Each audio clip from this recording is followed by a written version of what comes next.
লস্করপুর জাগৃতি সংঘের এটা 59তম বছর। 59তম বছরে তাদের যে পূজা মণ্ডপ সেটা তৈরি হচ্ছে একটা তন্ত্রভূমি আদলে।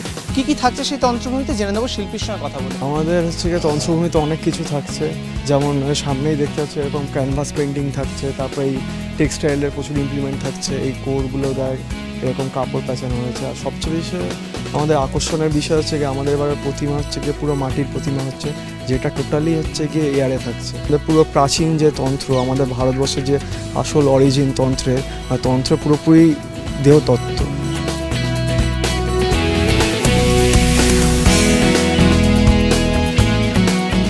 তন্ত্র অর্থে সাধনা, সেই সাধনার বেশ কিছু ছবি ফুটে উঠবে গোটা মণ্ডপ জুড়ে। পাশাপাশি থাকছে ষড়রিপু এবং পঞ্চভূতের অনুষঙ্গ, এবং সবকিছু পেরিয়ে যখন দেবী দুর্গার কাছে পৌঁছানো যাবে তখন দেখা যাবে তিনি রয়েছেন জ্ঞানী যোগিনী রূপে। অরিচিত ভট্টাচার্য, এবিপি আনন্দ, কলকাতা।